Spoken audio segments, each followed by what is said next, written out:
Kasih itu nyata dalam perbuatan-perbuatan kita. Para romo, siste, Bapak Ibu, saudara-saudari, anak-anak yang saya kasihi dalam Kristus Yesus.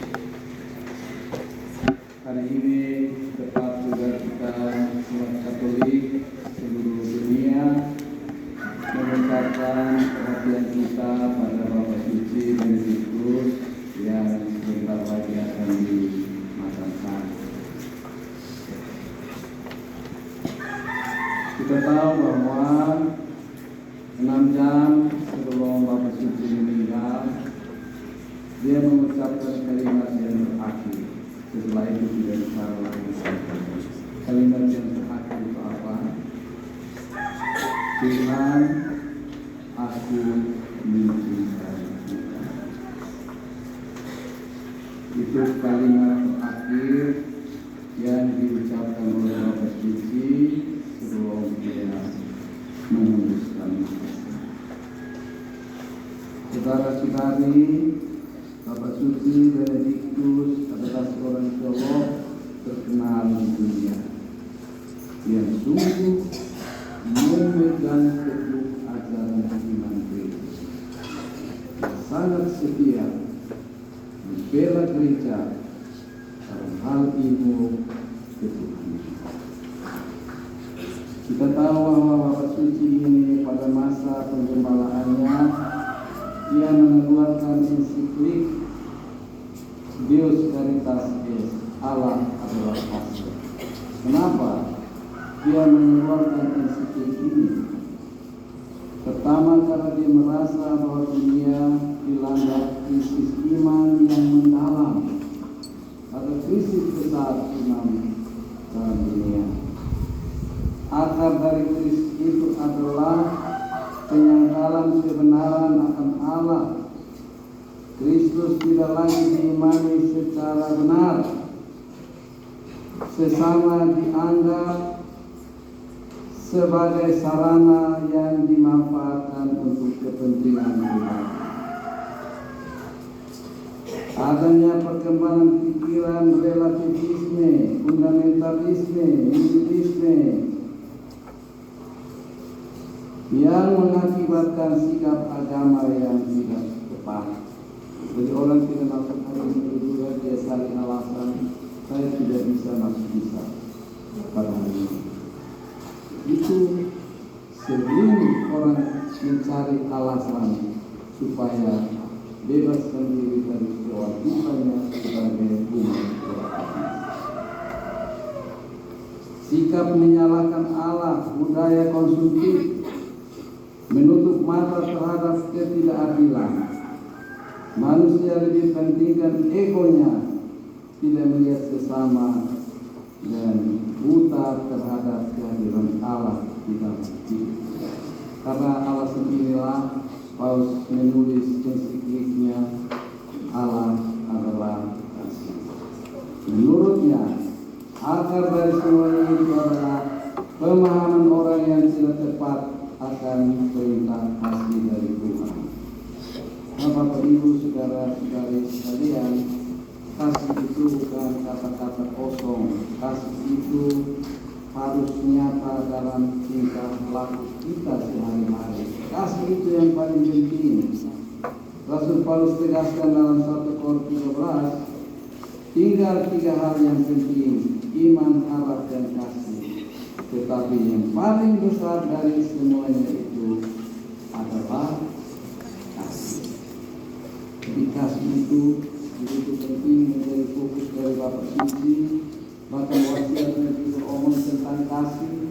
Saat terakhir mengembuskan nafas dia menyebut, Tuhan, aku mengasihi. Nah, Bapak Ibu, saudara-saudari yang terkasih, dalam bacaan pertama hari ini, karena kasih Kristus telah menyerahkan nyawanya untuk kita, maka kita pun wajib menyerahkan nyawa bagi saudara-saudara kita. Yang tidak mengasihi dia tetap ada dalam maut. Orang yang membenci sesamanya adalah pembunuh. Di Demikian ditegaskan bahwa kasih itu harus nyata dalam perbuatan kita. Yang berkelebihan harus memberi kepada yang berkekurangan.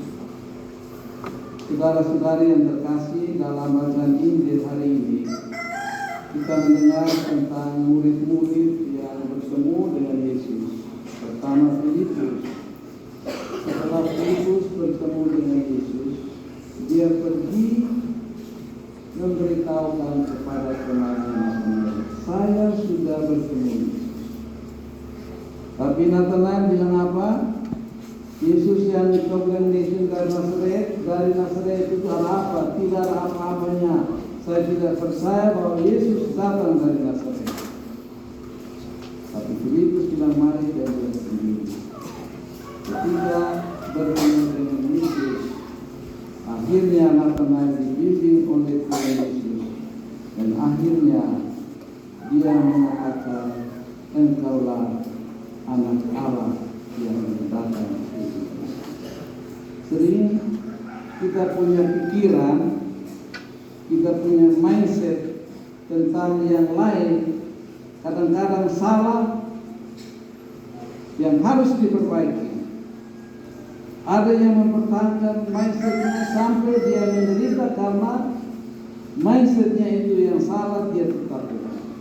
Tapi ketika kita terbuka mendengarkan orang lain, kita akan dipengaruhi dan kita bisa mengalami perubahan di dalam kehidupan. Bapak Ibu saudara-saudara yang terkasih, terkait dengan acara kita pada hari ini, di mana kita memberkati dan meresmikan kantor cabang pembantu Sion untuk kegiatan CU, untuk kegiatan kesejahteraan kita. Ada banyak tempat di dunia di mana kita bisa mengamalkan kasih. Menurut saya, kantor CU di mana kita berada adalah tempat di mana kita belajar untuk mengamalkan kasih Tuhan itu di dalam kegiatan kita sehari-hari. Kita semua harus sadar di mana ada CU sebenarnya.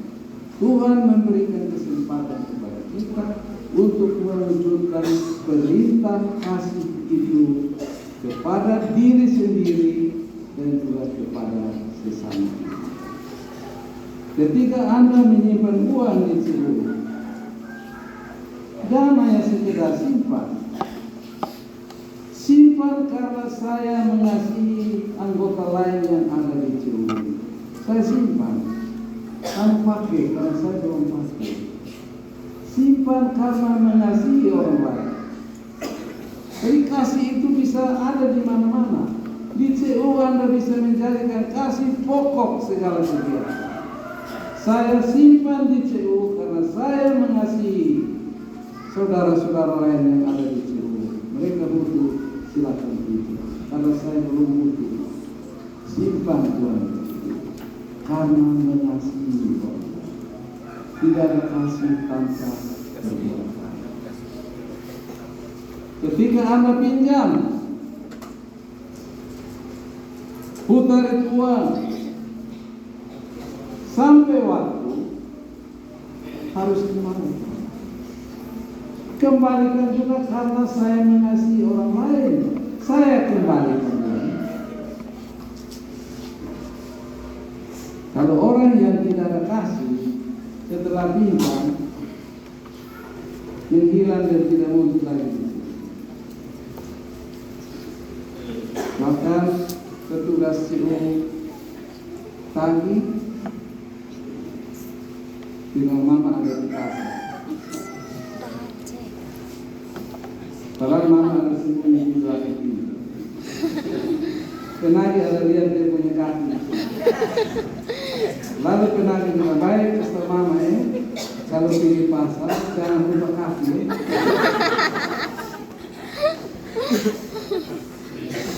Orang yang mengasihi harus bertanggung jawab. Saya pinjam karena kasih saya harus kembalikan buat saya. Saya anggota CU. Saya juga pinjam. Sampai waktu petugas lapang saya, selamat datang, saya senang sekali. Saudara, mari saya punya pinjam bulan ini. Itu mempengaruhi kita untuk perilaku sehari-hari. Jadi Injil yang kita dengar tadi, Bapak Ibu Saudara-saudara, Injil itu firman Tuhan harus robah hati nurani, robah dari dalam. Dengan merubah hati nurani kita tunjukkan di dalam perbuatan-perbuatan baik kita kepada orang lain. Bapak Ibu Saudara-saudari yang terkasih, itulah hal-hal yang penting yang perlu kita tegaskan dalam bacaan suci hari ini. Semoga dengan penegasan firman Tuhan hari ini menjiwai kita, meresapi kita sekalian, meresapi para petugas yang ada di lantik pada hari ini. Kasih itu harus menjiwai kita. Dan saya yakin kalau kasih ini yang menuntun setiap perilaku kita, soal pinjam uang, soal kerja di mana saja, kalau kasih itu yang menguasai kita, saya yakin pekerjaan kita akan berhasil dengan baik. Inilah inti dari pemberkatan kantor cabang pembantu yang tadi kita sudah berkata. Tanpa ini bisa ada penyelewengan di kantor, bisa ada kemalasan anggota, tidak menyimpan, tidak kelalaian anggota, tidak kembalikan pinjaman. Harus semuanya ini berlandaskan kasih yang merubah hati nurani, supaya perilaku kita nyatakan bahwa kita sungguh mencintai Tuhan. Bagaimana Bapak Suci pada akhir hidupnya, Tuhan, aku mencintai. Mari Bapak Ibu Saudara, dalam misa ini kita berdoa, semoga kantor cabang pembantu yang sudah diberkati ini sungguh-sungguh bermanfaat untuk semua anggota CU di wilayah ini, agar kita tertolong untuk bisa lebih meningkatkan kesejahteraan hidupnya. Kita berdoa dalam misa ini, semoga dengan kegiatan ini visi uskup kita, umat atau buat semakin unggul, cerdas dan sejahtera dalam terang iman dan persyaratan Kristiani, boleh terwujud lewat kegiatan CU di Tuhan memberkati.